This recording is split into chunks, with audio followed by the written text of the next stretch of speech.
Good afternoon, everyone, and a very warm welcome to all of you to the second edition of ADMH Healthcare Summit 2020. This event is part of our series to help educate and communicate with the healthcare professionals about evolving trends and technological developments within the healthcare segment. A lot of hopes are around us with the advent of the vaccine, and this is just amazing to see that how fast we could cope with a challenge like pandemic this time. This pandemic has brought the opportunities and challenges of healthcare in India, and in fact, for the first time, everyone could see the vulnerabilities that exist with newer form of viruses getting developed naturally and in the labs. Despite of the challenges, healthcare professionals have done their very best, and we as a country could contain otherwise what could have been a major disaster. A big salute to all of you here. This is an ever evolving field. With continuous advancements, healthcare industry has undergone a transformative change. The use of AI, machine learning, blockchain, robotic process automation to simplify tasks of healthcare providers and hospital administrator has been a focus area. The rise of wearable technologies such as Fitbit or Apple Watch has created a booming market. At the same time, use of health records to keep track of patient identification information, diagnosis, progress notes, etc., actually simplifies the job of healthcare professional. We see there is a growing need for data security now, and I hope we get to learn a little from Shubhajit about this particular area as well. This is the time of growth of consumerism in healthcare, with consumers now having increased access to medical websites. There is a focus on physical, mental, and emotional well-being, especially in the time of pandemic. There was a rising concern around all these areas.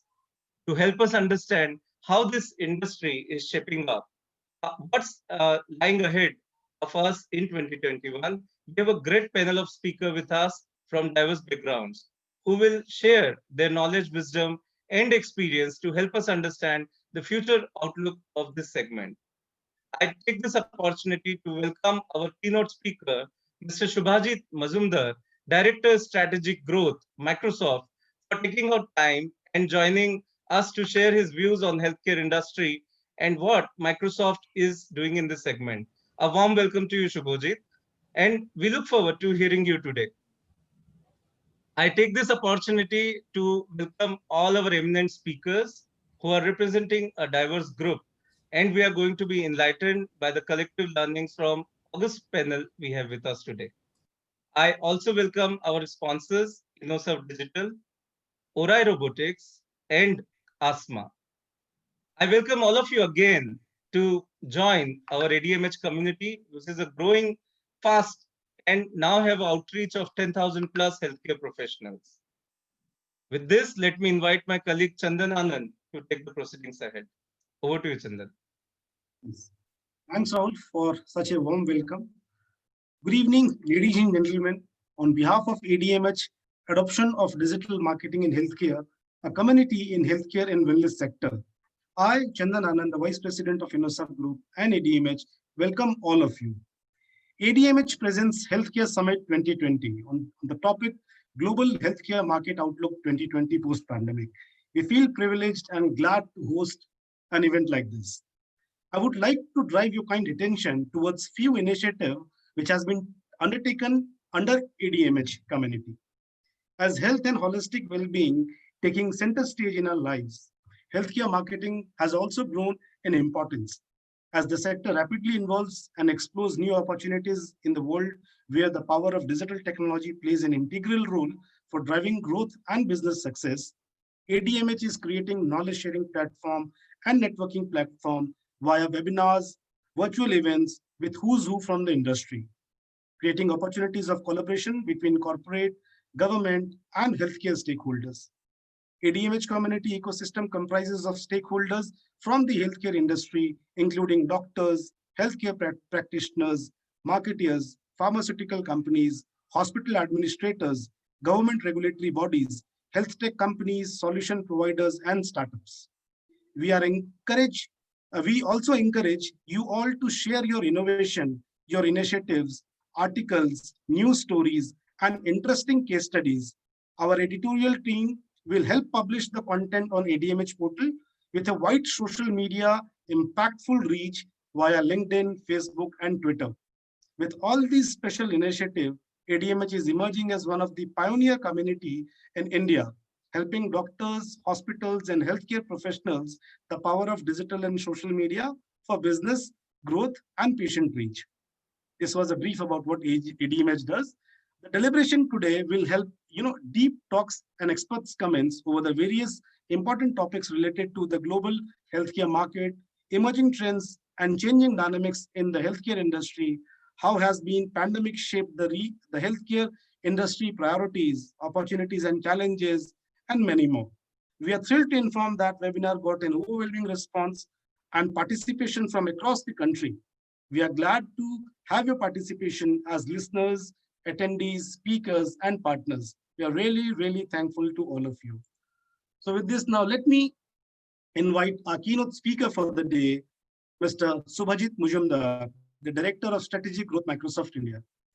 He has close to 15 years of rich experience in management consulting, where he has built expertise as intersection of strategy and operations and consumer product and retail across KPMG, EY, and Infosys Consulting. He is an alumnus of IIT Kharagpur and has completed an emerging leadership program from ISB. With this rich experience in the industry, may I please invite Subhajit to welcome the session of the day with your keynote address. Subhajit Mujumdar. Thanks, Chandan. Thanks for that warm welcome. Just confirm to me. Okay, can you just let me share the screen? I think. Sure, sir. Just let me know when the screen is visible.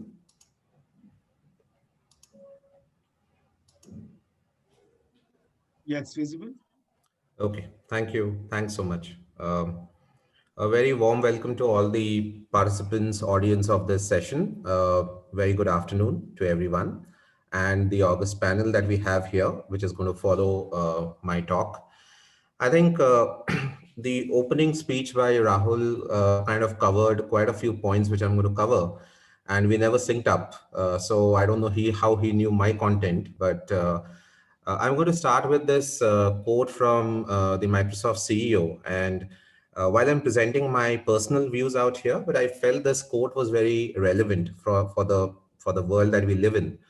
At the onset of COVID, this is what Satya said. He said, we saw 2 years of digital transformation happening in 2 months.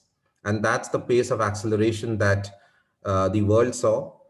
Every sector kind of saw that, and particularly healthcare, which was most impacted because the traditional models kind of broke down and new models started emerging, and a lot of acceleration of digitization happened because of the need of the time.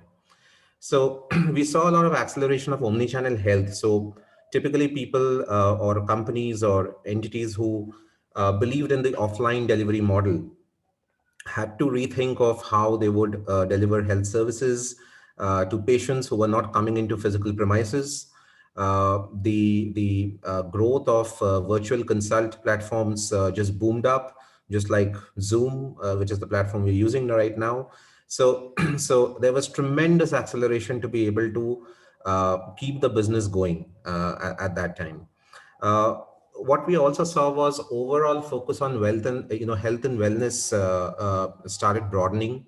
I think there was immense recognition of mental health and the importance of it, because in India, it's kind of still seen as a stigma, and people don't really come out in the open and discuss this. But I think with the onset of COVID and the impact on the workforce, etc., there were a lot of companies and corporates who really encouraged people to come forth and discuss their concerns, their challenges, and actually have very planned interventions to be able to manage both health and wellness holistically.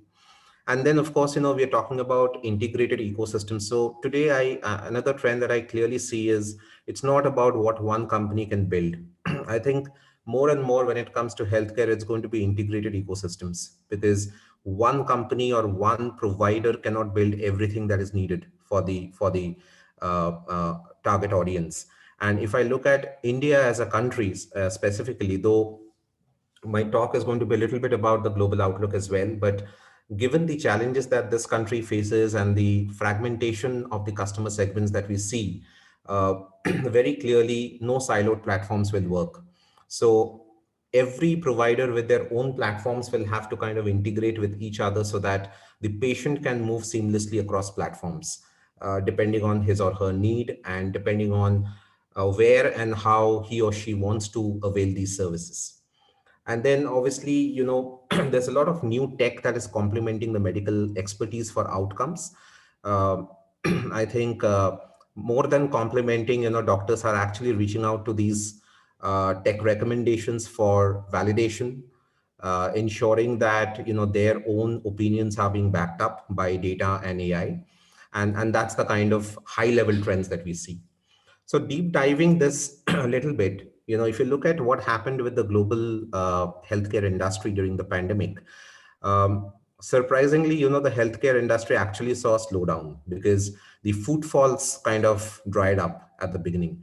And the figures that we see is, the growth kind of plummeted from 5.3% to 0.6% in 2020, which was a significant sharp downfall, primarily because traditional models were not really working, and nobody was visiting premises.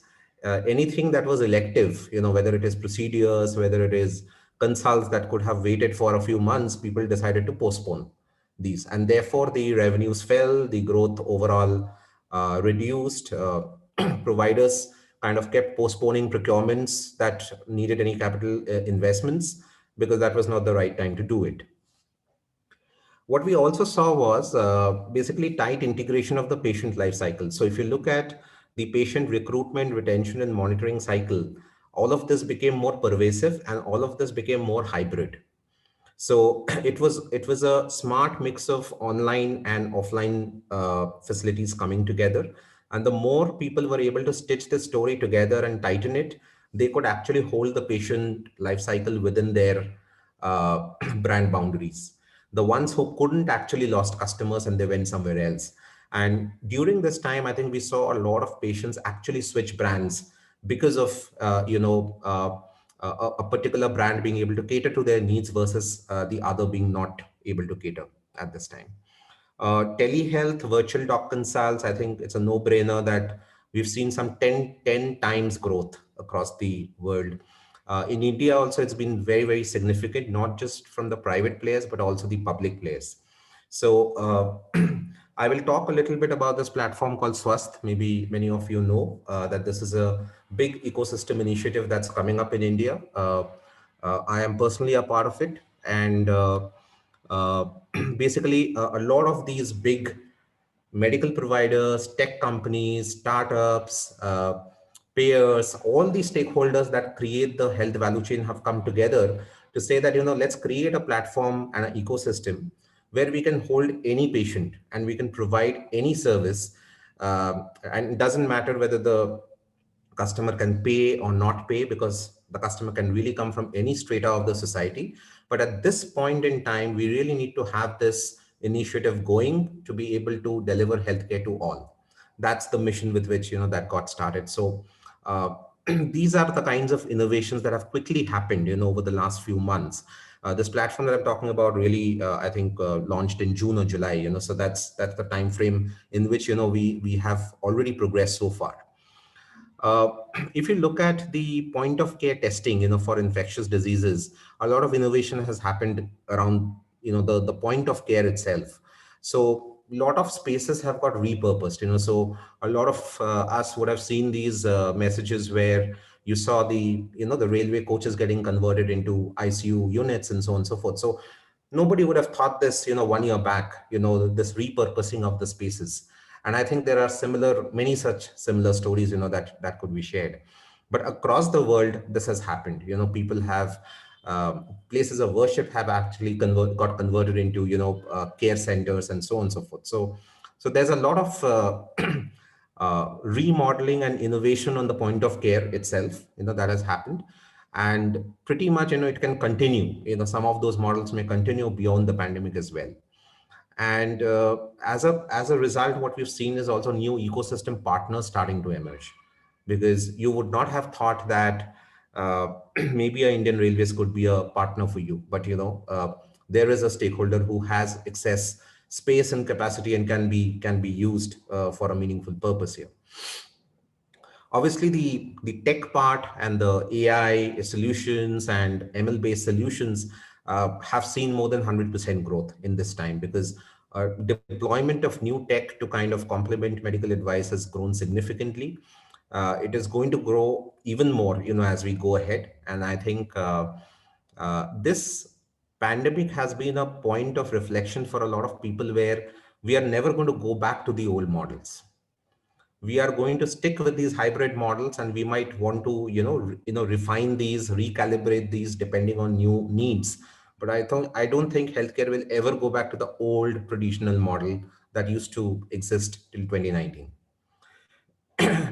The other trend that we see is a lot of non-hospital and home critical care models that are emerging. So home care is becoming one of the biggest segments in the country today. So the hospital will come to the home. That's what we see, and not just in India but everywhere. So if I look at what are the high level challenges and opportunities that COVID has thrown, and I'll be brief on this because some of it is quite obvious, but uh, if you look at the challenges, I think typical capacity unutilization, not being able to generate the same levels of revenue, that were there pre-COVID. Those are some of the challenges which the providers have faced with. It has also led to a lot of new operating models, new SOPs, new protocols, and obviously, the providers have had to retrain staff and the frontline pretty much to be able to work in this model. So those have been challenging at these times, especially when the frontline staff was also getting impacted by COVID themselves. And some of the pictures that we have all seen of the medical frontline employees, how burnt out, how stressed they were, through this whole process, has been really, really striking. But given all that, the medical fraternity has really stood up and kept serving, with the true mission that they got onboarded into the profession, right? And therefore, staff burnout, stress, extreme work conditions, I think we are all familiar with all that. The healthcare cost also kind of increased, because on one side, you were not really earning as much as you were earning before. But, because you had to bring in all these preventive measures, you had to include a lot of consumables that you were not using earlier, a lot of sanitization process that you had to follow for safe operating model. All of these kind of also increase the healthcare delivery cost, and that is challenging. But I would at least look at the digital investments in the short term to be in really investments and not cost, because that's really going to propel your business and business models for the future. So the investments that are being made by the providers right now will really keep them in good stead going forward. Uh, Adoption of these new models has also been challenging, because a lot of the patient fraternity was not used to these delivery models. So typically patients above the age of 45, 50 who were not so tech savvy, and the intensity of tech was less for these user bases, actually struggled with the tech culture, the language barriers to be able to talk to a doctor on the phone or on the video, and have a meaningful engagement. That was really a challenge. On the opportunity side, I think, obviously this has stemmed, a reason for accelerated tech innovation. So every tech company, platform company, solutions company are actually looking very deeply as to how they can create solutions that basically integrate the prevention, detection, and treatment cycle. So at any point in time, this is what a provider would typically try to do. You either try to prevent, you try to detect, and then you try to treat. But how do you bring this seamlessly into one platform? And how do you kind of use AI and ML more to be able to create some of these early indicators. You call them predictors, you call them risk assessments, you call them symptom checkers, whatever these are, a lot of deployment of this tech to be able to give early signals to the medical fraternity to say that a patient is going, into a range where he or she would need care. Because if you're able to detect this early, you can obviously do wonders for the patient. Second is you also prevent a lot of stress on the healthcare system because you are there with finite capacity of resources. So how do you kind of prevent that ahead of time? Uh, Analytics, voice text enablement, cloud, all of these tech elements, coming into the picture and creating very innovative solutions. That's something that we really see.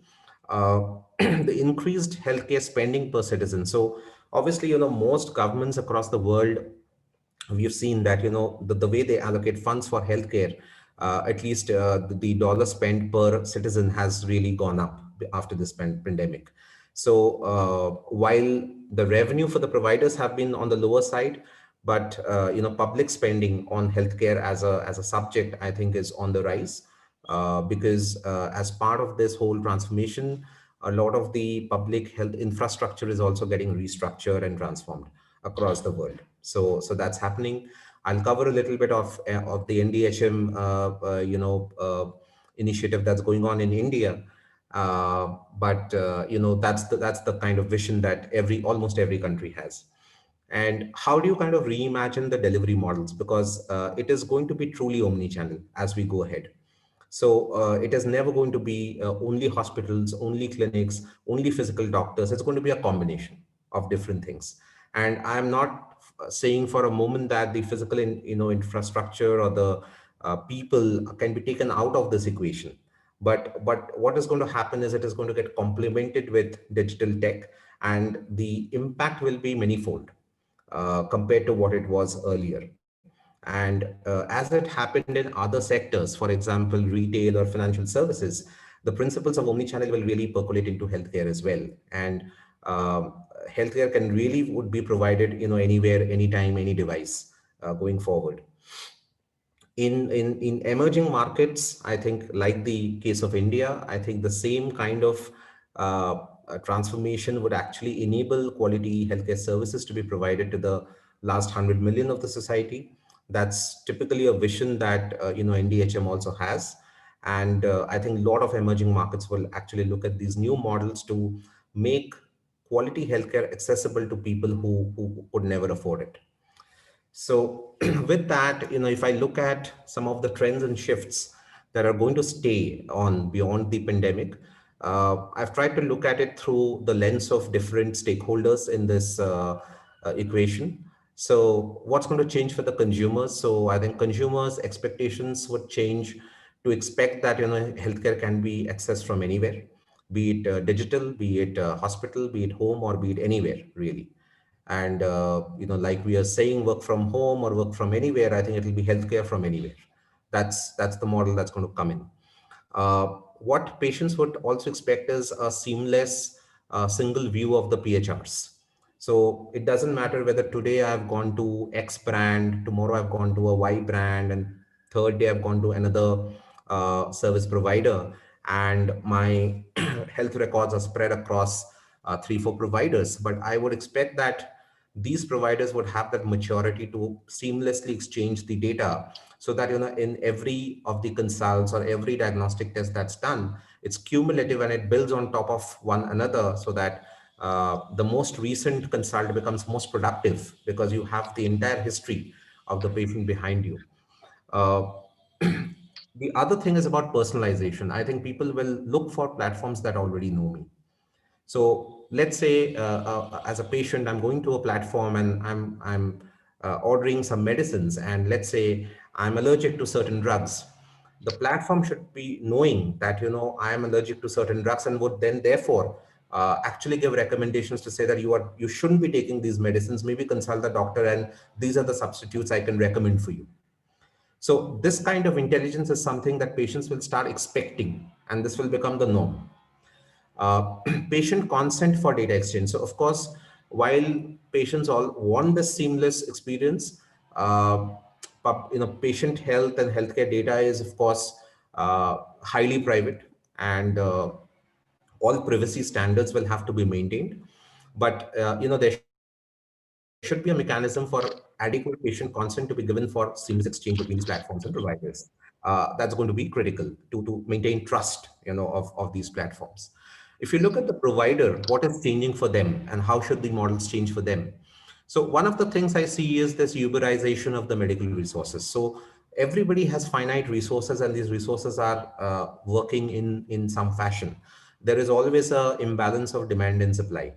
Uh, but if you look at the Uber model, wherein basically a fleet of cars is being matched to the demand of consumers who want a cab service, in a similar model, at least the moving parts and the mobile facilities which are available, if those could be Uberized to say that, here is a patient who needs an ambulance, here is an ambulance which is in the vicinity of, say, 1 kilometer from the patient location, can you match these two and immediately deliver an adequate service, is going to go up. Uh, how do you bridge skills? So there are, of course, skill gaps. And again, digitization is something that's going to help bridge the skill gap between people who provide for healthcare. They take care of patients in rural areas, suburban areas, who are not, as skilled as their city counterparts. But how will they work with, let's say, doctors who are in the urban areas, and how can they upskill? And digital platforms again provide a wonderful way of ensuring that this skill gap is met. Uh, the automated advisory of minor ailments. So there are hundreds and plethora of ailments that any healthcare provider deals with every day. How do you triage patient intakes? Who is the most critical patient that you should take care of, and your finite capacity and your resources should be delivered to? So it has to be arbitrated, automatically. It cannot be on a first come, first serve basis, because you didn't have information what's more critical to come. So simple things which don't need that much attention and need not actually take up so much bandwidth of the healthcare system needs to be automated and triaged out. So that's again something that, I think if done smartly, the provider is going to benefit from it, and the overall community is going to benefit from it. Continuous engagement, and Rahul talked a little bit about IOMT and wearables. I think now the engagement is going to be continuous. It is not going to be at a point in time when you visit the doctor and when you visit a medical facility. There are enough sensors and IOMT devices that can be there, which can continuously take these parameters and keep relaying these parameters to the systems and solutions that are built, and which can throw alerts as to whether things are in the accepted range, or they're out of the accepted range. And what will this do? This will basically improve patient outcomes. I don't think we have ever, as a country at least, really been focused on patient outcomes. We've been focused on metrics, operational metrics like ALOS, etc. To be able to turn around facilities very quickly, so that we are operationally efficient. But being outcome focused is something that's going to be a paradigm shift. If you look at the payers, the people who kind of give financial support, uh, I think with all this live data streaming, from various sources, they would be able to also take calls on, let's say, an insurance or any other financial support that they would want to give more dynamically. So they don't need to rely only on static data, don't need to rely only on historical data, but this can really come alive to say that, last 10 days, how have you been? Is it very different from, let's say, the last 10 months that you've lived? So are you your pace of criticality, is it indicating something? So more intelligent decisions could be made. Uh, Overall, the national healthcare maturity would also, I think, improve with everybody, getting onto these initiatives. I think definitely at a national level, you can consolidate a lot of emergency services. Again, these are very finite. They don't really cater to the entire demand of the nation, and a lot of patients are underserved. So that could probably bring a better balance with what you have. Uh, you know, techniques like lab surveillance, syndromic lab surveillance, etc., can give actually early warnings of epidemics. So if you start seeing trends happening across different nodes in the network, across the nation, indicating certain illness coming, you can probably predict, there's something wrong and there's something coming, which maybe, pre-COVID we could have done, but I don't think we really, got to that. And a lot of these countries would probably start going into that stage for early warnings. And of course, I've covered training and learning platforms for upskilling, so that's really going to be important. I think in summary, I'm a bit out of time, but I'll just take 1 minute maybe and cover a little bit about what's happening in India for the public health transformation. I think that's the most important transformative movement that's happening, which is the NDHM, the National Digital Health Mission, and the National Digital Health Blueprint that has been drawn up by the government. This is, of course, in the make and is still in progress. But what the government is trying to do is all this transformative stuff that I spoke about, it is possible for corporate hospitals and providers to do. But if the government is able to do this with the help of all these ecosystem players, they can actually give universal health coverage, which has never been there in this country. How do you make it efficient, accessible, inclusive across different income strata, demographic strata, geographical strata? How do you deliver it timely and safely, and yet maintain all the confidentiality, the security, and the privacy aspects of doing this? The answer clearly is a public-private partnership. Can't be done by the government alone. There'll be a lot of private participation at the top layers where niche solutions will be built, and these solutions will actually go on to help different kinds of ailments, different kinds of customer segments, different delivery models that will get innovated. Um, what the government actually is doing right now is creating these central health registries. So every doctor, every nurse, every facility, every procedure, every drug will be codified in the country, which means uh, the chances of spurious drugs, fakes getting provided to people who don't really have that educational maturity to be able to assess, all of these will slowly go away, will reduce. Okay. All the PHRs would be in electronic form, and therefore it will be accessible and exchangeable between different entities. And then, of course, the e-claims, e-vouchers would come from the payers to be able to provide this. So this is an ongoing journey. I don't think, it is going to be a journey of 4-5 years, I'm very sure. Not an easy problem to solve, but I think it's a very timely problem to solve given where we are as a country and our maturity on healthcare. And as they say, if you have a healthy population, you will always do well economically, and you'll do well as a country.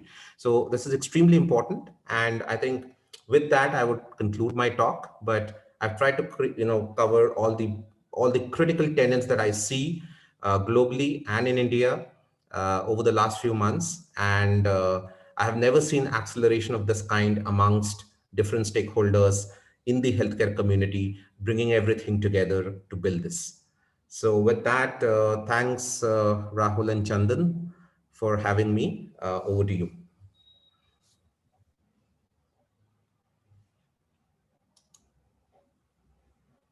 Yes, thank you so much, Subhajit. It was, in fact, a very impactful opening speech given by you, and you broadly and you covered all the aspects from, say, from healthcare practitioners to the tech companies, and you laid out very beautiful, presentations on the challenges and opportunities which we are facing, and the overall global impact and the initiative which has been taken care by many of the organizations, including yours.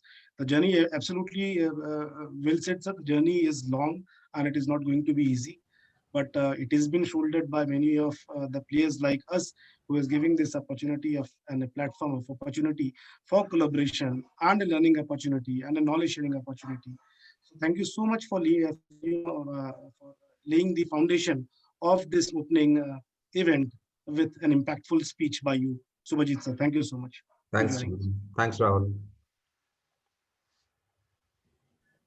So with this, ladies and gentlemen, you are waiting, and thank you so much for being so patient, and you keep on putting some questions on the Q&A section also, so that it becomes easier for any of the speakers or the panelists to answer yours, because that shows the kind of interaction happening in this virtual webinar. It should not be a monologue. Let us create this opportunity as a dialogue over here.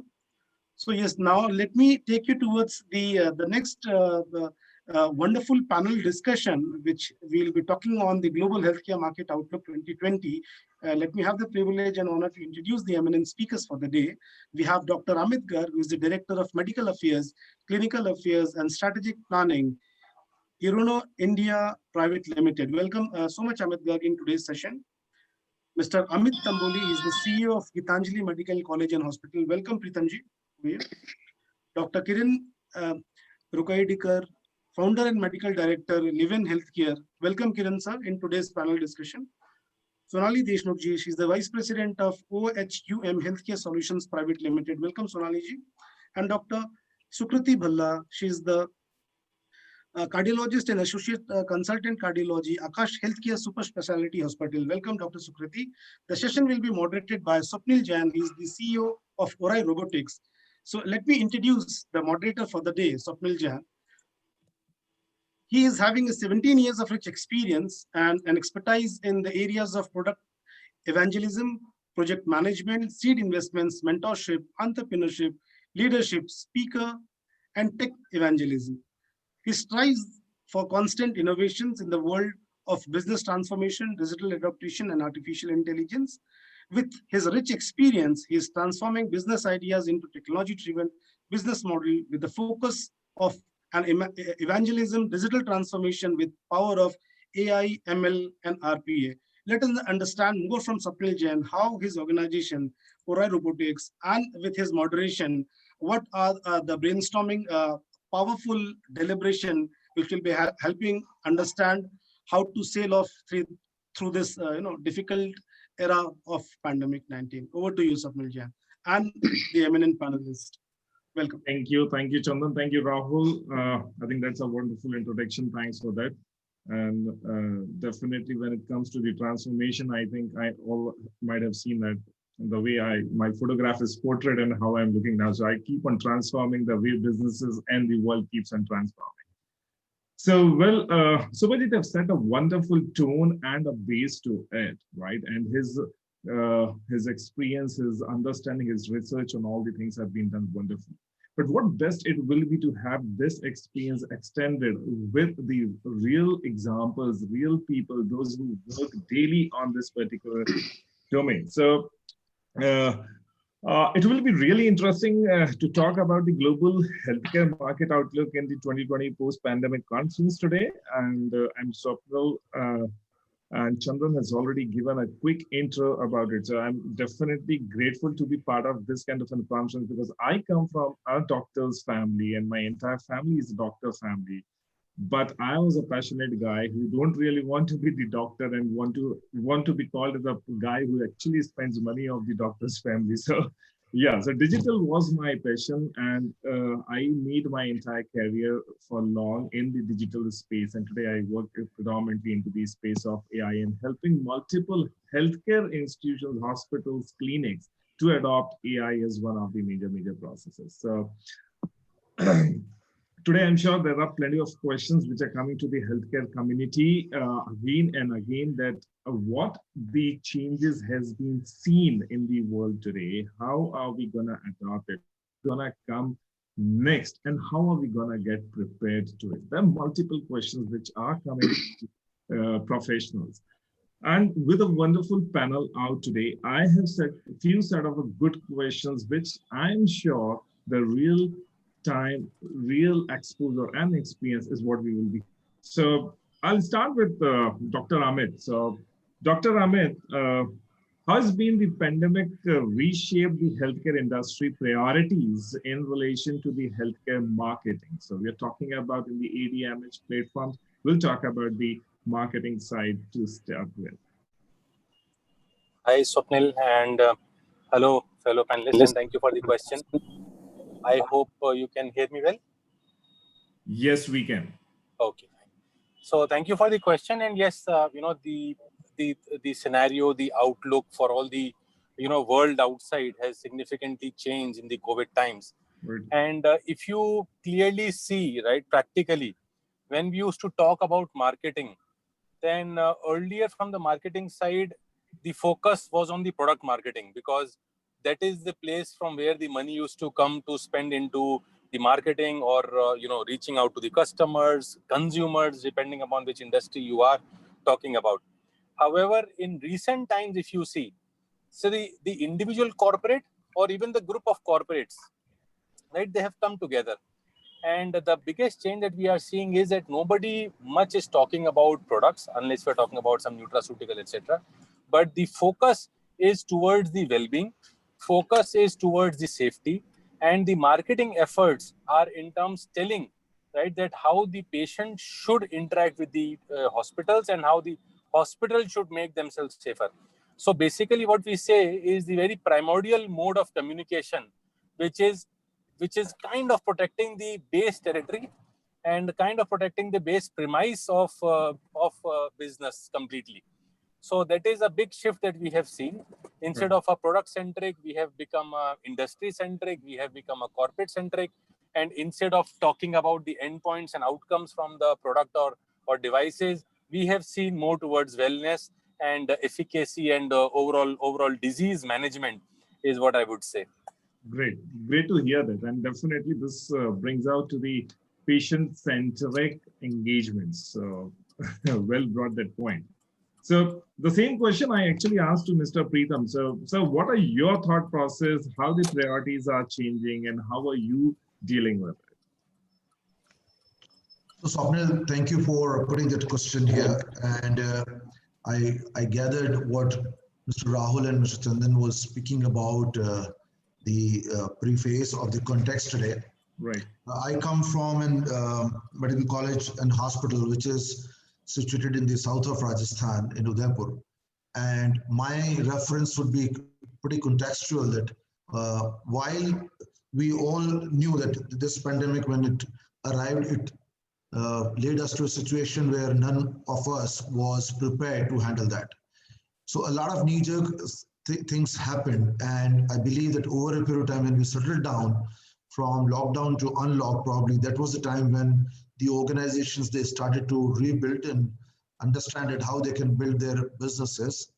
And as we said, the industry specific, where the revenues were down, when the patients' occupancies in various hospitals was down, it was imperative to understand that to run the organization, you could communicate pretty well. And I think when it comes to communication and marketing, I believe the first thing which changed was from traditional way of marketing, which was precisely by print media or by television media, it's converted to more of to digital platform. And you could see that a lot of communication started to begin from hospitals in terms of maybe audios and videos, and also through social media networking. So that since this was a time when the consumption of internet grew by almost thrice as compared to what it had. So a lot of people, they actually were hooked to their internet, and they were using the social media for both for the fun, for the social circles, as well as to know what would have been the right treatment. And I'm sure all of us would have got the treatment of COVID-19 through WhatsApp. I mean, there was so much of virology being taught all across the country. Only the doctors were not participating. Rest, I see that everybody was talking about what's the right treatment for COVID was. And I know that by today, most of the population would have the ideal treatment to treat COVID-19 in their social media networks or in their WhatsApps as of today. So the communication happened through digital platforms, the Facebooks, the newspapers were almost not there. And you could see even today, the print industry is still recuperating. They are not able to go to their respective volumes by virtue of the threat of the infection and the spread. We realize that a lot of this communication also meant more towards prevention. I mean, I would say that never ever we've seen a situation where the disease has been talked more about prevention as compared to Indian traditions, where we often talked about the treatment part or how do you make sure that the diagnosis is made here? But a lot of it was talked about preventive medicine towards COVID-19. So that's a new era where, so for example, taking care of mask and hand hygiene was the two-pronged strategy which was created, having a physical distance that taught the entire population at one go that how important it was to create a message which went through across through various digital medias and helped to curb the I would say the impact of COVID-19 in our country. When we look into this, the other aspect was in marketing to the healthcare. I think the other aspect was a lot of teleconsultation started to begin. Though, as I said, there are two types of healthcare markets. One is India and the other is Bharat. If I see the semi-urban and the rural setting, the telemarketing was not that except the telecalls. Whereas if I see the cities and metropolitan, I given to understand a lot of teleconsult happened through phones, and people had the through video conferencing or maybe through their mobile networks. So it helped to prevent a lot of cost. At the same time, help both the doctor community and the patients to get the treatment at much faster pace. So we are entering into, as we say, the NDHM era where the National Digital Health Mission would start to get all those ERPs if I talk about the electronic patient recording system, there is an urgent need to create that EPR so that the hospitals would have a database in advance. I heard Subhajit did mention about something, the innovation which is going to take place. Microsoft has been pioneer for example, in US, you approach to a hospital. By the time you reach hospital, there is already the patient file has reached to the ER of a hospital so that you could know that what sort of patient profile the patient is. So we are gradually marching towards that era where before reaching to a hospital, we could have the database of a patient already in the ER so that you can reduce the TAT and start the treatment for the patient instantly. Right. So I'll come back to you, Mr. Preetham, on this side of it, where I have another set of a good question coming up. So I heard you and Mr. Amit on this side of it. Now I'll try to ask Dr. Sukriti on one side of it. What are some of the emerging trends that you are seeing in the healthcare industry due to the COVID pandemic? So what are the trends you have started seeing? Yeah. Good afternoon, everybody. I am glad to be a part of this discussion. By any chance, you have your video working? Yes. I have my video working. Sorry. Yeah. So yeah. Hi. Thank you for this opportunity to be part of this discussion because this is trending right now. We are all on the webinar. So this is the most trending part of the healthcare system as absolutely never thought about, because we have took your time from the day schedule from your patients. And to be connected this way, you may have never have met me otherwise if we were not on this platform, because it is a wide variety of people discussing on this forum presently. Right. So as we all know, the COVID-19 pandemic rolls on. The healthcare industry worldwide has undergone a major change, and we have all gone through it. Myself, I have seen so many changes rapidly happening in my daily practice. Firstly, from beginning to no patients in the OPD to getting all the WhatsApp, as we were already discussing, that so many prescriptions going on WhatsApp. So so this has broadened the scope of technology in the healthcare system. We were trying to avoid the technology for so long, but now we are so technology dependent in the present era. So this is the most trending thing, to incorporate all the technology, and we should be thankful to the we already had the online access for most of the stuff. Otherwise, if we weren't wired enough, we wouldn't have been able to cope up with the pandemic as we are doing in India. I know people even in US, they are suffering. They are not as well treated as India is doing in this pandemic. We are doing a great job with the pandemic presently. So the first thing that we notice is the use of the artificial intelligence, the use of the virtual OPDs. So like in my daily practice now, I have to be regularly in touch with the patient on an online platform. So this is the emerging thing. So Wearable devices is the new thing, where patient would be getting monitors, attached in a wristband or something, so that the parameters, I'll get an online access to the parameters, the sleep, the oxygen, the pulse. We can daily monitor the patient even if they're not visiting us. Right. And we have the robotic technology. A lot of ICUs have already gotten robotic medicine dispensers. So this is also a very major part, when people were so scared, and we all have a learning curve to COVID, and we may be hit by another pandemic, or we should be ready for future pandemics. So these robotic technologies are going to advance, so they can go to the ICU, dispense medicines, prevent the patient as well as the physician from direct contact of the disease for a longer duration. Yeah. And then definitely, the data screening has improved, the e-storage of data has improved, e-filing has emerged.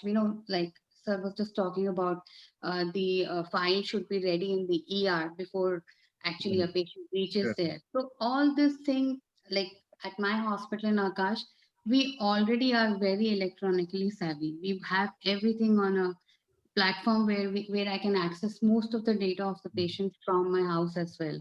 So I Great. can bring that into my private practice also.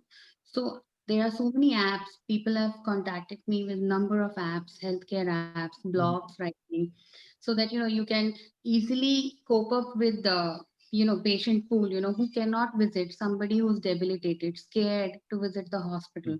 So opening of these healthcare apps, telecommunication, automatic assisted devices, these are all the emerging trends that we are focusing on, and we are getting better on it day by day. I think. So thank you for putting up that particular points. And let's take the same question to Dr. Kiran. Dr. Kiran, what would you add up to the emerging trends in this COVID pandemic? Hi, first of all, very good evening, and Swapnil, and to all the team of ADMH. Thank you for inviting me here. Am I audible? Absolutely, sir. You're audible. Okay. So when I think everybody, right from Majumdar to Pratyam to Sukriti, everybody has spoken about the telemedicine, and what I personally in all my clinics have seen is that earlier we used to always call the patients to the clinic first. We are always say that whenever a relative used to come to us and they'll say, my patient is at home and we are unable to bring the patient to the clinic, we used to know we can't do that. You have to bring the patient to the clinic, or I have to come to your house to see the patient, which is no more happening right now, and it's only on telephonic or on a this one as a like Zoom or a video call. We can always see these patients, and so this is very in a different way we are practicing right now, which was never happening in earlier days. And we as a doctors also, we have to adapt this technology, and this is a very new emerging trend which is happening. If you see, most of the senior doctors, they were never used to doing this, and they have nowadays they've transformed this. They have to check how right from taking a laptop to buying a smartphone, and then using a smartphone, and then using the Zoom applications and Skype applications and all these things, and then seeing the patients and then delivering their services to them. It's really a newer thing which is happening in a doctor fraternity as well. Absolutely. As Pratim was saying about India and Bharat, so similarly, we have clinics in the metro cities like Mumbai and Ludhiana and Chandigarh, and also we have clinics in our smaller towns like Kolhapur and Satara and Nanded. So I have seen this transformation in patients as well. All the metro patients, they were very well comfortable with the online consultations and everything. But when it comes to these patients who were in the tier 1 and tier 2 cities, they were not comfortable that much. So transforming these patients also, and then asking them to come on these online platforms, what are the difficult tasks to ask initially. But then eventually after 2-3 months, we could easily tell them, and then it was there, the COVID is not going to go so soon. Yeah. So they were, of course, coming. Then second thing which I have seen is the home care services. Home care services emerged like anything. I've seen patients like who are chronically ill patients, like patients with cancer, patient with diabetes, and a patient with orthopedic problems and everything. For them, the paramedical services and home care services, the doctors and hospitals have started these services, and they're delivering these services at the patient's home. And this is very much happening, and this is happening in very fast way. And at small town cities also, I have seen number of hospitals appointing new paramedical staff so that they can deliver these services at their patient's home. So this is a very new thing which is happening. I have seen this, which is in a massive way, and I think this would be a very good emerging trend. What will help is this: the only emergency and only critical care patients would be handled by the hospitals. So rest all cold cases and the minor cases would be handled at home only. I mean, like the paramedical services would be taking care of that. So that's a very good emerging trend. Thank you for putting up these pointers. Actually, the new trends and the new scope which is coming up is very nicely put up with you. The same goes to Ms. Sonali. I mean, you are a super expert and you provide solutions. So let's understand from your end, how have you seen this trend changing? Thank you, Mr. Swapnil. First of all, thank you for this warm welcome from IDMH and for giving me this opportunity to be a part of this event. This is a very much in need kind of a event which has been organized by IDMH, because this is kind of an opportunity which has been given to us maybe by pandemic to to analyze, to review the phases which we have gone, and now what is the next for us, and how we have to be emerge from this, and what are the kind of technology trends or the healthcare trends we need to adopt. So I'm from a completely healthcare background, coming from almost 15 plus years experience into healthcare IT part.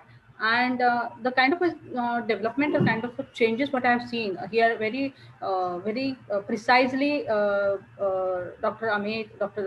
Kiran, then Dr. Sukriti has mentioned, even Mr. Pratim has mentioned the kind of trends actually. So I think when I was listening to them, I realized, and I'm so happy that the technology has been finally adopted into the healthcare sector. Because since I am into the healthcare industry, I remember that we are trying to convey each and every healthcare worker or each and every healthcare person what are the importance of technology. It is not that they have not understood the technology, but yes, there were so many problems or so many factors were there which was not allowing them to adopt the technology. But I think finally it has been happened, maybe due to pandemic, but yes, the technology has been adopting into India, and that is on a very fast pace.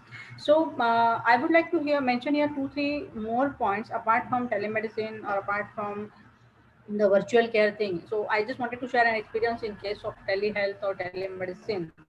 So when I think the lockdown has been started somewhere in 19th March in India, and then since after that, within 15 days, there were so many teleconsultation and telehealth apps came into the market, and it has been easily adopted by the doctors. I really appreciate the kind of efforts has been taken by the hospitals and the doctors. But we were worried because at the same time we have launched a patient app also, and we were worried about how patient is ready to accept these things. Because for the patient, especially into Indian society, if you see, for them, unless and until doctor is not holding your hand and he's not counting your pulse, they don't feel that yes, I have seen the doctor. So that kind of a mentality and that kind of a background we have, definitely that kind of a human touch and the kind of a faith on the doctors is there. But then during this pandemic, we have seen that the kind of especially into rural area also, not even urban, but rural area also, patients were ready to download the app, to put their vitals, to register themselves, to have a kind of a call. Like Dr. Kiran has mentioned that easily they were going for this teleconsultation, and they have decided not to go out and follow all the norms for Right. this pandemic. So this is one of the good thing. Yes, definitely, the technology has been emerged in this by the so much ways where we have where OHAM has launched the kind of solution during that period, which is for the teleconsultation, where doctor and patient can talk to each other, have a video chat, and entire patient EMR is been also getting stored over there with the doctor. So next time when patient comes, doctor no need to check with him. He can check on his screen what is his previous files and complaints and history and all these things. So that was a wonderful thing, and that has been accepted by the doctor. That is really one of the good things. So yes, telehealth and telemedicine, I think since last so many years in India, the technology companies are trying to get, and there are so many good companies, so many good hospitals, especially Apollo has tried to do some work into this area.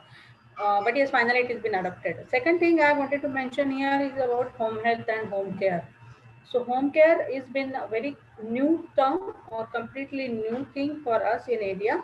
But if you see into the Southeast Asia part, home care is now routine for them.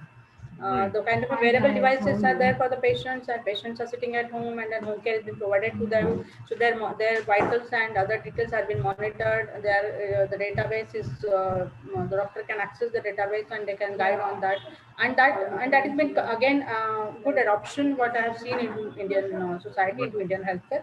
That is one of the good things. Apart from this, 2-3 other things. One is the kind of Internet of Medical Things. So IOMT, what we can call, which is an radically this thing is radically help to digitize the key hospital areas like ICUs and operating rooms.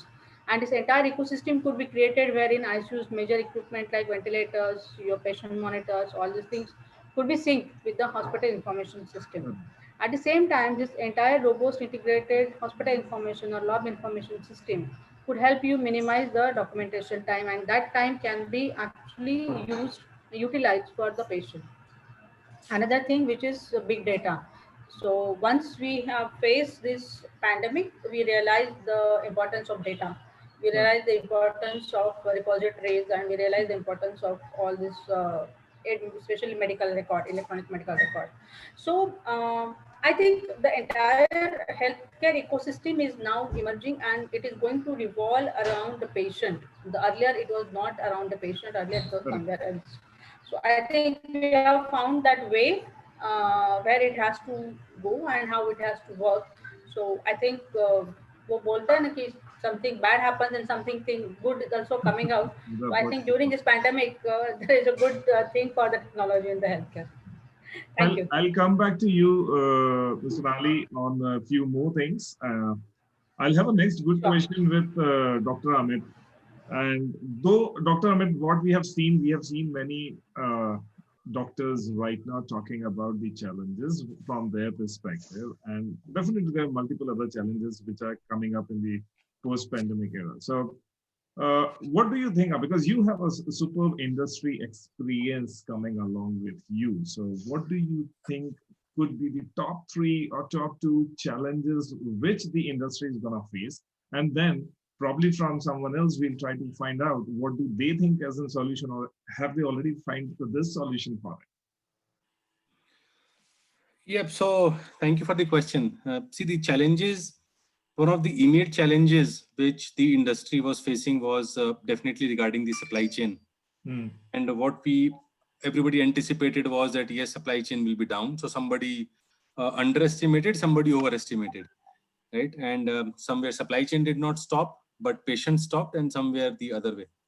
So, and also there was supply chain disruption, which is going to be sustainable and long-term, which is regarding the products related to certain, origin countries, etc. Right, and that is how also the procurement processes of government are changing, and there has been non-tariff barriers which are being laid down that we are seeing, right? So that is a important aspect of that, which the industry has to gear up to. Second, very important part is that there is a huge industry which relies on education, training, and in servicing. And if suppose we are not getting the face time, so we have to convert all those efforts into digital platforms. And we are not talking about simplified digital platforms like Zoom or Teams, which are made for the masses. but we are talking about very specialized tools which might require, either an augmented reality or a virtual reality setups. And since the use cases are small, and the kind of audience is diverse, right? So it's not a global solution which can fit all. So even for a billions of dollars worth of a company, it's not that what they need in US is what they need in Europe, or what they need in Asia, or what they need in India, because the journeys of their customers is different. So that way, one of the biggest challenges is that having a digital solution, having a digital connected solution, which is basically getting us closer to the audience, especially the kind of products that we are in, where training, education, hands-on experience is absolutely critical. So not only the senses of the eyes and ears are important, but in our cases, senses of the hands are equally important. And until a doctor or person touches and feels like a doctor a patient relation, similarly a device and a doctor relation, unless they touch and feel, they can't talk about it, right? And third is about, according to me, the biggest challenge is about the decentralization. Means that earlier it is very easy to say that, okay, these are the top 10 hospitals, these are the top 20 hospitals, or whatever, right? That's fine. And here is where the patients will come. So, keep an eye over there, stock over there, and the things will liquidate. But in digital era, like we are hearing, and we preempted also, a major shift will happen, because if it is a digital connect to a doctor, it really doesn't matter whether I am in Hyderabad or I am in Bangalore. Very true. Connect to any doctor. So to identify that where my patients are, because for me, doctors are just my customer, but my consumer is the patient. So to understand where my consumers are, earlier it was a very proxy for me, right? My proxy was wherever doctor is, patient will be there. Very true. We don't have to go and search for patients by pin code, or where the diseases are spreading. And that is why there was a very low interest in really identifying the epidemiology of where the patients are and who those are, because doctors what matters. But now the rules of the games have changed. Doctors and patients are sitting in different location. So industry will have to hunt for the real consumer of the product. So these are the top 3 challenges which come to my mind, but I'm sure the panel will add to that. Absolutely, absolutely. And I think where there are challenges, there are definitely an opportunity. So Dr. Kiran, would you like to add up, because you are in hardcore in the hospitals and doing a multiple, you may be facing multiple challenges, but yes, I'm sure this might have brought the opportunities for you as well. So what do you think you can share with your fellow colleagues and other healthcare professionals, that the opportunities which will be coming up post-pandemic side of it? Well, as far as, if you ask me, I'll just speak on 2 aspects. One is there are 2 spaces which I feel will emerge, and there are immense opportunities in it. One thing is the mobile applications. If you see the development of mobile applications, I mean, people, I've seen doctors and even hospitals, they have started their own mobile applications. Right. I mean, right from the appointments to delivering services to giving them delivering of the products or everything, or even booking their appointments for the paramedical services and everything. So these things are happening very faster. As far as, if you ask me, I am into a weight loss industry. I'm basically a diabetologist, but I'm working in a weight loss industry since last 20 years. We were forced to start a mobile application, and people were reluctant to come to clinic during these periods. So what we did was we started a mobile application, and we are delivering their diets and their nutrition programs for their diabetes, for heart disease and everything.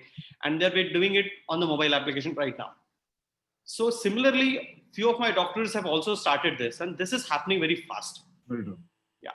Then second space, which as I was speaking about, was about the medical services or paramedical services and daycare procedures, which will be happening in at home. And again, this would be all these services would be booked on the mobile platform, and then this will be delivered at the places. So there are immense opportunities in this. People are mobile savvy, they are going tech savvy, but before that they're only mobile only. So when we think of mobile, all this healthcare mobile, which was initially for only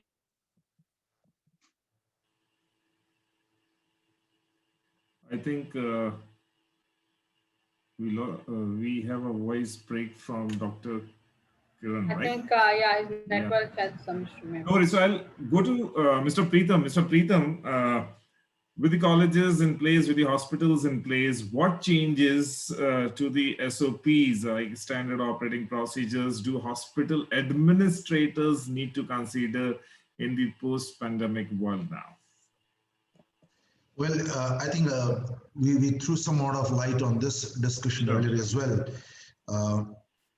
See, in any, let's take a step back. And let's say when the hospital operations started, there were not defined guidelines on SOPs unless we developed ourselves into checklist manifestos and we started look into things which were based on key performance indicators. In healthcare, as I said in the beginning of my discussion, that it came as a knee jerk to all of us when we hit with the pandemic.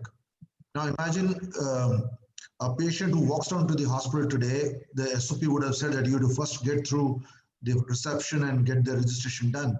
Today it was to first make sure that he has no temperature and he's having hand hygiene. At the same time, the patient is about to make sure that there's a physical distance being kept maintained and so on and so forth. We all know that all of these were executed.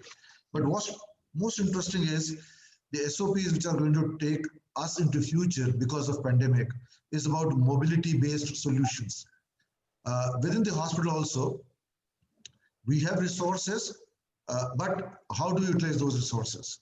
So the concept of eICU would come up very significantly now because a limited resource, and at the same time you have both resources where you need to run electronic ICUs, you need to run HDUs and rest of the ICUs as well.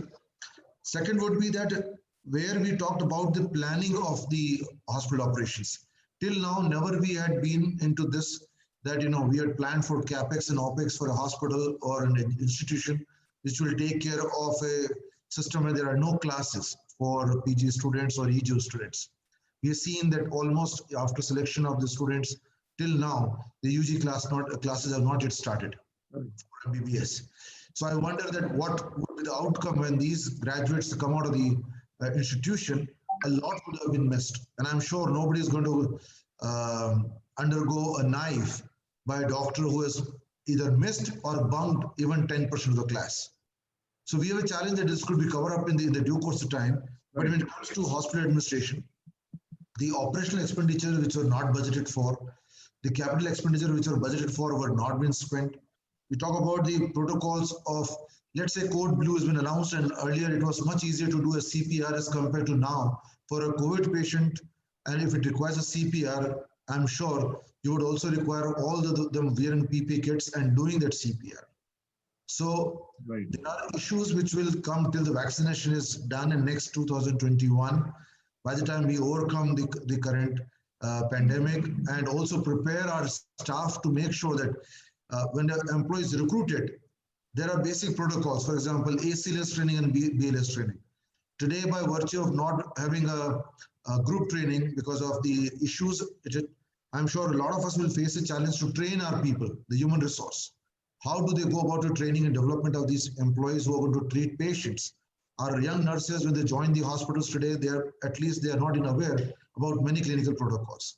So that would require to have a digital platform to make sure that they do the understanding of handling a patient in the processes, and also understanding the protocols which are there. Our planning for incorporating those expenses which are not part of schedule of charges till yesteryears would also become the part of schedule of charges now. And so making sure that our supply chain management is not hampered, our inventories are under control and our costs are under control. And so I'm sure maybe in a year or so, we could have some taxation norm of a cess because of the vaccine expenditures, a cess on something on vaccines, maybe because of the entire country undergoing vaccination, and this is also going to be taking care of the expenditures going to incur. Right, sir. So, well, I think very interesting points, and taking the discussion further with Dr. Sukriti. Dr. Sukriti, you already mentioned that how techno-savvy your hospital is and how you are adopting, as well as how you're ensuring that the patients are adopting. So if I have to ask you, and more importantly, learning from you, step learning, maybe a 2 steps or 4 steps or 5 steps, if you wanted to point it out, how to improve the online patient experience during outreach, during patient care, and the support what they require. Your real-time experience and the learnings. Yeah, it's very important, and I would like to share my personal experience with the online patient experiences as well, because firstly, because I am in a metropolitan where I have access to a lot of internet, I am able to do easy telecounseling, virtual counseling to the patient. And even the patient pool that approaches us is very well educated. So they can easily take care of the online approach to a doctor, and they understand the discrepancies, and they make sure that they get their doubts cleared. But the issue that arises here is that even with all the facilities in our country now, we still don't have the masses being aware of this kind of help that they can get from professionals and specialists who are always available for them online. A lot of patients of mine have not followed or failed to follow up because they don't feel comfortable, as we have been discussing now, that until and unless a doctor actually touches you, you don't feel that you have been seen by a doctor. But that is a big mistake. So we need to bring more awareness through different programs or forums where patients can openly come and talk to the healthcare professionals regarding how they can approach a doctor and what kind of difficulties, if they face, they can directly have appointments at the hospital or clinics and where they can be seen. But if not required emergently, they can be managed over the virtual platform. Secondly, a lot of rural uh, places, the rural country, they are not at all involved in this healthcare approach. They are still suffering in the villages. They are still suffering even with the internet access. I'm sure a lot of patients they are not able to reach this kind of specialist they require. So that kind of awareness, there could be some kind of centers in rural areas where you could group people and make a platform where they can have teleconsultations or video consultations from the required specialist. Right. Then thirdly, that the people need to have easy apps. I have faced patients. I have had so many apps where people have approached me to download apps and they can use the same app. It is not possible. Supposedly, I'm working in the hospital with my schedule. The best option is just do a WhatsApp, just send me the prescription over WhatsApp. Just take a picture, send it to them. I don't have that kind of patience, neither do the patient, they won't be able to download, do the payment system and get access to a specialist. So that has to become simpler somehow, uh, that is one of the major problems that I'm facing. Then taking appointments, taking appointment through an app. Supposedly I don't get enough time to use the app and I don't find the appointment. In the hospital, I have people working for me to tell me when there is an appointment. But as for the patient, it's always a direct approach. Directly contact the doctor for an appointment. So there should be apps which are more user friendly and provide easy appointments. The online, so this is how the reach part can be accessed. And the hours, the hours that you provide on an online application can be extended. I can do this online consultation in my free time, in late hours of the day also, suiting the patient and doctor availability. That is another approach that can actually be helpful to patients. Then definitely the blogging, we can have more health awareness programs, open discussions, and daily reminders, reminders for the next appointment, auto reminders, messages. There were apps where I'm supposed to be sending out messages, but I don't have that kind of time to keep a log. How am I going to send messages? So it should be, if I have chosen a platform, it should be automated. If I've given a prescription for 7 days, the message should go in 7 days that, your time is up. You need to see me or you need to talk to me again. So these are the changes that we should be expecting. what you have brought is a very, very important point, and adding to just that particular point, like getting an appointment, getting the ease of getting connected, because the conversation has to be at that ease. And as you rightly said, you cannot ask any patient, you cannot ask anyone to, okay, you download app A, I will download app A, and then we both will be able to communicate. You don't need a doctor. You go away. I don't need a doctor, right? So that's where, I mean, I'm going to talk about it a bit, but yes, WhatsApp kind of a platform has absolutely transformed the way we all have got connected, and the doctors and patients have got connected, and the ease and the fastest way. I mean, we all are, I mean, 24/7 on the WhatsApp as such. And luckily during this period, WhatsApp actually has opened up their third category of the WhatsApp, which is called WhatsApp Business APIs. And this APIs is something which can get integrated with your businesses, with your solution, so that whatever you are doing as a notification automatically can go to the patient. And in fact, you can integrate this WhatsApp as with your website, with your ads, with your multiple places, as that click to WhatsApp adoption, and there's something which is called WhatsApp drip campaigns. I mean, a patient can directly start a conversation on WhatsApp, not directly with the doctor immediately, but with a centralized number of your institution, and all the automated chats can happen because it is backed with the AI platforms. So 80% of the things can be automated, and a patient can now book an appointment with the doctor right from the WhatsApp without having a discussion or a call to any hospital people. I mean, that's the technology shift which is definitely coming up. So finally, Dr. Sonali, very quickly, I mean, we will be probably less of time, but yeah, very quickly, I just wanted to ask your points, adding to the points what Dr. Sukriti said on the the various ways you have seen for the patient demands and the healthcare businesses, the way they are changing. So what do you wanted to add up as a final pointers here? Thank you, Swapnil. Yeah, I heard very loud and clear Dr. Sukriti over here, and her pain, actually what she has shared over here, because being a doctor, she's facing all these issues, and that's really very very natural, and those are completely correct. Here I wanted to tell you, I would like to answer to those queries also, and at the same time, how the patient has been changed, or the patient life has been changed post-pandemic. That is again one of the point what we were discussing. So to answer Dr. Sukriti Bhalla, yes, there are several apps, there are several application solutions which are there. You need to download and you need to use. But yes, through WhatsApp, it is very easy. That yes, what we are talking about, you can book an appointment and you can go and you can have a online virtual meeting with the doctor. But this is for a very superficial, or very, what we say, the kind of a very higher level, or sorry, very top level kind of a consultation, what we call. But here there is nothing is coming as a EMR into the picture over there, because if the doctor is seeing any of the patient today and she's sending the prescription, and for that, that's okay, because the patient is in a very normal condition.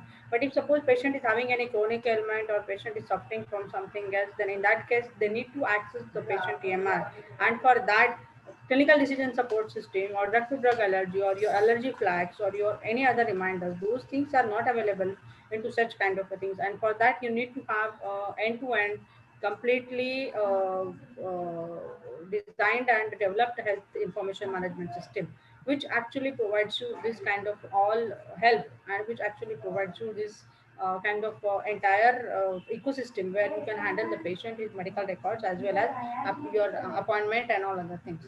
So I think what the currently in India, every doctor is expecting that these all things should be at ease, and that is very natural.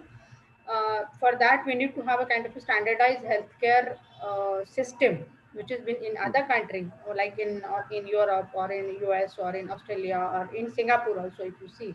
So that standardized healthcare solution has to be there, and I think government has moved first step over there. They have started working on NDMS, and then based on that, they can definitely do the thing. In case of patient, what has been changed, like for the patient, it would be a kind of a single seamless access to his EMR, maybe after some years, 2 years or 5 years down the line. So patient may be anywhere, he may be any clinic, any of the hospital, any of the location. His EMR will be at his hand. On a single click, he can access his EMR, his EHR, sorry, electronic health record, and that can be again based on his access site, he can share to anyone. So that is kind of an ultimate aim, or that is kind of an ultimate goal what has been decided by the Niti Aayog or maybe by the NDHM, and that may come into the picture. Right, right. Thank you. I think thanks for adding up that particular pointers and making everyone understand that why there is a need of an structured professional applications or technologies to adopt, because it is much beyond it. It's not just the start of it, it goes much deeper.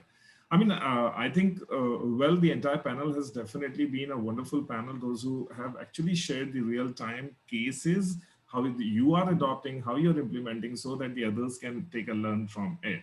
So in a nutshell, I think we reached to the kind of a conclusion that online healthcare marketing, patient care, and in fact, the WhatsApp conversation will take the center stage in the post-pandemic era.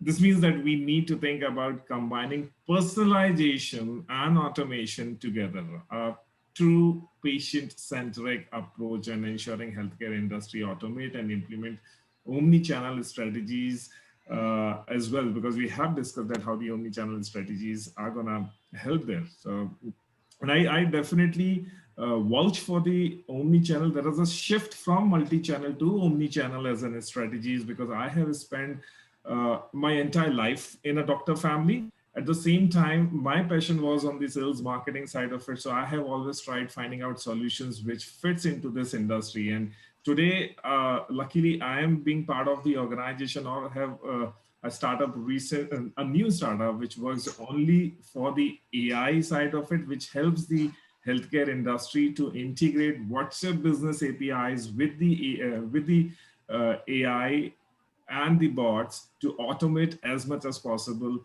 your operations, I mean operations with the hospital operations, not the patient operations, the bookings, the appointments, the automated, the reports, the prescriptions automatically going to the person after they have engaged with the patients involved. So yeah, also when you scale up with the WhatsApp Business API, I mean, once you have put it up, it's not hundreds or thousands, it's almost a lakh of our patients can do a conversation simultaneously. That's the power of the WhatsApp Business APIs coming up into the